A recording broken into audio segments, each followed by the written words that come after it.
କହୁନାହାନ୍ତି उत्तराखंड कौन होता आज एत समय धरी हिंदू ऊपर डिबेट होची आज हिंदू ऊपर अपन चर्चा करछंती अपन थरे मन पकाइले दिल्ली इंटरनेशनल आईजी जो इंटरनेशनल एयरपोर्ट रे इंदिरा गांधी इंटरनेशनल एयरपोर्ट रे छाता भुचुड़ी पड़ची सेठी नीट रे क्वेश्चन लीक आईची जम्मू काश्मीर रे यार जो पठानकोट एयरपोर्ट रे छाता भुचुड़ी पड़ची आपण सारा देश रे गोटे हाहाकार परिस्थिति सृष्टि होईची सरकार के 15 दिन इन सरकार चलवा सिस्टम क्षमता भीतर आपण नांती आपण आज हिंदू कथा कहि कि इशू को डाइवर्ट करे चेष्टा करछंती आपण पुआ पुत्रा नीट एग्जाम दैछन दै नांती सुनंतु गोटे कथा आपण आपण देखंतु गोटे पर्टिकुलर टॉपिक ऊपर आपण माने डिस्कशन करू नांती सब बेले कोन मेन टॉपिक तो हम विभूति बाबू एठी मु आ गोटे कथा भी आपन को कहया पे चाहिबी विभूति बाबू आपण ठीक कहउचंदी जेते टॉपिक अछि से सब को आडी दा पई हिंदू एक मेन टॉपिक एटा भारत बुझी गेले अच्छा ओम विभूति भूषण को कोन पचारबार थिला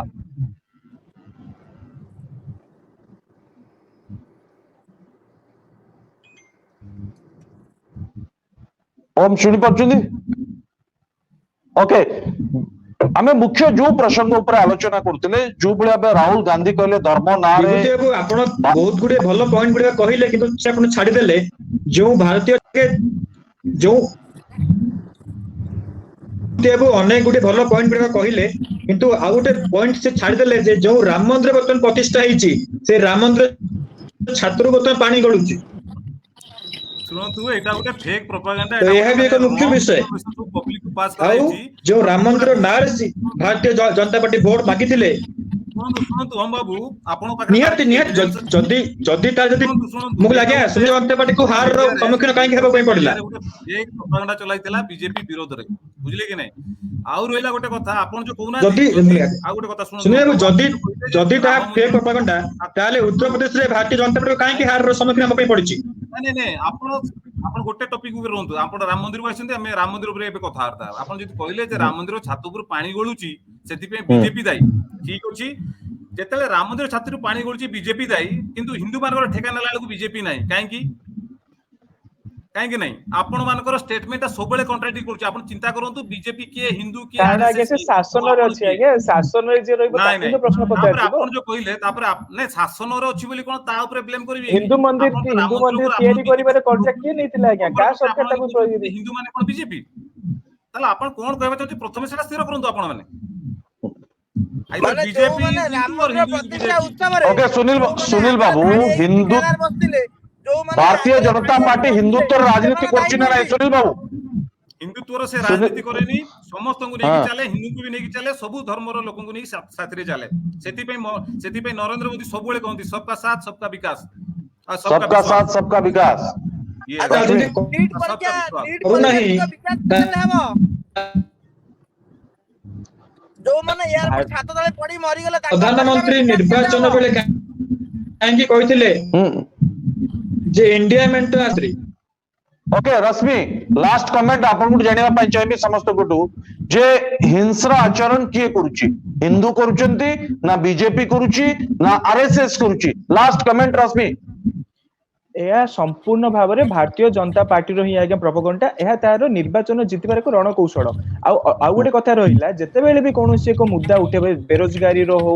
महंगाई रो हो ये सब मुद्दा को डाइवर्ट करिबारे बीजेपी एकदम एक्सपर्ट जहाँकि से 2014 सीए एनआरसी को नहीं करथिला आ वर्तमान मध्य सरकार आरंभ हो जिते NEET NET NET NEET PG ये सब बड़ बड़ परीक्षा व्यतिक्रम होउची पेपर लीक होउची याकू से डाइवर्ट करबा पई राहुल गांधी विरोधी दल नेतांकर मंतव्य को मोड़ी मकुची करी ताकू एक अवास्तव रूप देकरी राजनीति करूची मुख्य मुद्दारू लोकंकर ध्यान आकर्षण भटकेबा पई सुनील बाबू आज्ञा देखो गोटे जिन से माने डिबेट हमर स्टार्टिंग रू से कथा कहती एबे भी आपन मन के से कथा हम रखिया पे चाहूची जे सब बेले कोन कहले समस्त को नेकी चलियार विश्वास करे आ जो कथाडा एबे जस्ट मु दिमी पूर्ण कहली कि सबका साथ सबका विकास सबका विश्वास तो हमें समस्त को नेकी राजनीति करिया पे चाहू समस्तंकर भलो हेबा दरकार समस्तंकर कोन कहै betterment of everyone for the society and for the country for all the people staying in India and abroad India तो आम मानकर सब बेले से गोटे चेष्टा सब बेले थाए जे बीजेपी केमिति लोकन पई देश पई भलो काम करिवो irrespective of caste religion and creed नहीं सुनील बाबू मोर प्रश्न होची जेतବେଳେ हिंदुत्वर कथा उठुची राहुल गांधी सुनील बाबू, एठी आपण बीजेपी आरएसएस ର ନାଁ ଯେତେବେଳେ ନେଉଛନ୍ତି ଲାଲକୃଷ୍ଣ ଆଡବାନୀ ମହୋଦୟଙ୍କୁ ଯେତେବେଳେ ओम बाबू फेरी मु जिबी लास्ट कमेंट आपन नेबी सुनील बाबू ଆଜ୍ଞା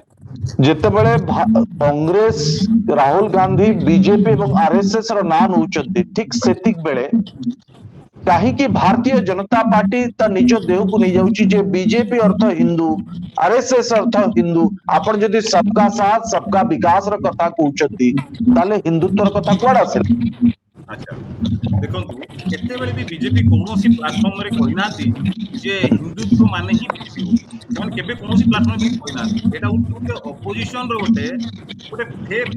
ପ୍ରୋପାଗାଣ୍ଡା ଚଲେଇବା ଲୋକଙ୍କୁ ବିଭ୍ରାନ୍ତ କରିବା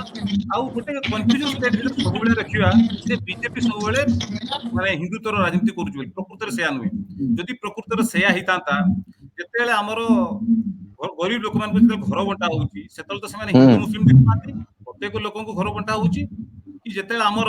ଚାଉଳ ବଣ୍ଟା ହଉଛି ତାହେଲେ ସେଇ କ୍ଷେତ୍ରରେ ତ କେବେ ସରକାର ଦେଖୁନାହାନ୍ତି କି ନାଇଁ ଏଇ ହିନ୍ଦୁ ଲୋକଟା ତାକୁ 5 କିଲୋ ଜାଗାରେ 7 କିଲୋ ଦେଇଦବା ଆଉ କି ଏଇ ଲୋକଟା ହିନ୍ଦୁ ନୁହେଁ ତାକୁ 2 କିଲୋ କି କିଲେ ଦେଇଦବା ସେଥିରେ ତ କେବେ ସରକାର ସେମିତି କରିପାରିବେନି ଆଜ୍ଞା ଗୋଟେ ଜନକଲ୍ୟାଣକାରୀ ସରକାର ଭାରତର ସମ୍ବିଧାନ ହିସାବରେ ନାଗରିକ ମଧ୍ୟରେ ଭେଦଭାବ କରିପାରିବ ନାହିଁ ସରକାର କେବେ କରିପାରିବନି ଏଠି ପଲିଟିକାଲ ପାର୍ଟି କଥା ପଡିଛି ବିଜେପି କଥା ପଡିଛି ଆପଣ ସରକାରୀ ଯୋଜନାକୁ କାହିଁକି ମଝିରେ ଆଣୁଛନ୍ତି ଆମେ ଯଦି ଗୋଟେ ଗଣତାନ୍ତ୍ରିକ ଶାସନ ଭିତରେ ରହୁଛନ୍ତି ଏସବୁ ଜିନିଷ କରିହବନି ତାହେଲେ ଆପଣ କୋଉ ଆଧାରରେ ଆପଣ କହୁଛନ୍ତି ପାର୍ଟି ଆଉ ସରକାର ଭିତରେ ଅନ୍ତରଟା ବୁଝନ୍ତୁ ଆଜ୍ଞା ପାର୍ଟି କଥା ଅନ୍ତର ପଡିଛି ଏଠି ବୁଝିବାକୁ ବିଜେପି କଥା ପଡିଛି ବିଜେପି ହିଂସା କରୁଛନ୍ତି ତା ଉପରେ ପ୍ରଶ୍ନ ପଡିଛି ବିଜେପି ଆରଏସଏସ ହିଂସା କରୁଛନ୍ତି କି ଇଏ ହଉଛି ସବୁଠୁ ବଡ ପ୍ରଶ୍ନ କାହିଁକି ପ୍ରତ୍ୟେକ କ୍ଷେତ୍ରରେ ବିଜେପି ର କଥାକୁ ବିଜେପି ଉପରେ ଆସୁଥିବା ଅଭିଯୋଗକୁ ସାରା ଦେଶବାସୀଙ୍କ ସହିତ ବିଜେପି ଯୋଡ଼ିବା ପାଇଁ ପ୍ରୟାସ କରୁଛି ଇଏ ହଉଛି ସବୁଠୁ ବଡ ପ୍ରଶ୍ନ ଶେଷ ପ୍ରତିକ୍ରିୟା ହଁ ମାନେ ତାର ଜିନିଷ ହେଲା ହଉଛି ମହତ୍ଵ ହଉଛି ଯେ ସବୁ ଦେଶବାସୀଙ୍କୁ ନେଇକି ବିଜେପି ଆଗକୁ ଚାଲୁଛି ଆଉ ସବୁ ଦେଶବାସୀଙ୍କୁ ଆଗକୁ ନେବା ପାଇଁ ଚେଷ୍ଟା କରୁଛି ପ୍ରୟାସ କରୁଛି ଯଦି କେହି ଜଣେ ଆସିକି ତା ଭିତରେ ବିଭାଗ ସୃଷ୍ଟି କରିବ ନିହାତି ବିଜେପି ତା ଉପରେ ହସ୍ତକ୍ଷେପ କରିବ ଆଉ ଲୋକମାନଙ୍କୁ ତା ବିରୋଧରେ ଜାଗୃତ ମଧ୍ୟ କରାଇବ ଆଉ ଯେମିତି କି ସେ ଭାତୃତ୍ୱ ଆଉ ଯୋଉ ବ୍ରଦରହୁଡ ଯୋଉଟା ନଷ୍ଟ ନ ହଉ ଆଉ ଦେଶ କେମିତି ଆଗକୁ नहीं सुनील बाबू मोर प्रश्न जवाब आपण रखिलेनी जे आज्ञा। जेतेबेले कांग्रेस बीजेपी ऊपर प्रश्न उठाउची आरएसएस ऊपर प्रश्न उठाउची ठीक सेतिक बेले कांग्रेस काहे की भारतीय जनता पार्टी काहे की निज देह को नहीं जाउची सारा देशवासी को काहे की जोड़ी दउची प्रसंग भीतर ଦେଖନ୍ତୁ ସେ ଦେଶବାସୀଙ୍କୁ ଯୋଡି ଦଉଛି ବୋଲି ଆପଣ ଯୋଉ କହୁଛନ୍ତି ଏଟା ଗୋଟେ ଟିକେ ଅଧିକା ହେଇଯାଉଛି ମତେ ଯାହା ଲାଗୁଛି ଜିନିଷଟା ହଉଛି ଯେତେବେଳେ ରାହୁଲ ଗାନ୍ଧୀ ଯେତେବେଳେ ପାର୍ଲାମେଣ୍ଟ ଭିତରେ ଯୋଉଟା କି ଆମେ ଟେମ୍ପଲ ଅଫ ଡେମୋକ୍ରେସି ବୋଲି କହୁଛେ ଯୋଉଥିରେ କି କିଛି ଦିନ ଆଗରୁ ଆପଣ ବି ଦେଖିଥିବେ ସେ ଆମର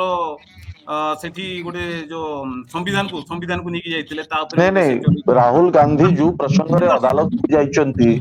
मोदी टाइटल प्रसंग रे सेही प्रसंग रे जो भलिया सबू मोदी को जोड़ी दिया गला प्रत्येक ओबीसी को जोड़ी दिया गला ये को प्रकार राजनीति समस्त बुझिबा पई चाहुचंती ଦେଖନ୍ତୁ ଏଥିରେ କିଛି ରାଜନୀତି ନାହିଁ ଆପଣ ଏଟାକୁ ରାଜନୀତି ଆଙ୍ଗେଲ ଦେଖୁଛନ୍ତି ଯେହେତୁ ଜଣେ ରାଜନେତା କହୁଛନ୍ତି ବୋଲି ଯଦି ଆପଣ ଜଣେ ସାଧାରଣ ଜନତା ହିସାବରେ ତାଙ୍କୁ ଦେଖିବେ ଯେ କିଛି ସେଥିରେ ରାଜନୀତି କରୁନାହାନ୍ତି ଯଦି ରାହୁଲ ଗାନ୍ଧୀ ପାର୍ଲାମେଣ୍ଟ ଉପରେ ଠିଆ ହେଇ କହିବେ ଯୋଉମାନେ ହିନ୍ଦୁ ମାନେ ହିଁ ହିଂସା ଉପରେ ଭରସା କରନ୍ତି ବିଶ୍ୱାସ କରନ୍ତି ଆଉ ହିନ୍ଦୁକୁ ଭଲ ବନେଇ ସବୁବେଳେ ଲଢନ୍ତି ହିନ୍ଦୁ ମାନେ ହିଂସା ଉପରେ ବିଶ୍ୱାସ କିନ୍ତୁ ଏଇଟା ପ୍ରକୃତରେ କହିନାହାନ୍ତି ସେ କଥା ନିରାଟ ବାରମ୍ବାର ଆପଣ ସେଇ କଥା କହୁଛନ୍ତି ଶୁଣିନାହାନ୍ତି ସେଇ ତ ରାହୁଲ ଗାନ୍ଧୀ ବିଲକୁଲ ଆପଣ କଣ କହିନାହାନ୍ତି ଶୁଣିବେ ହିନ୍ଦୁ ମାନେ ହିଁ ହିଂସା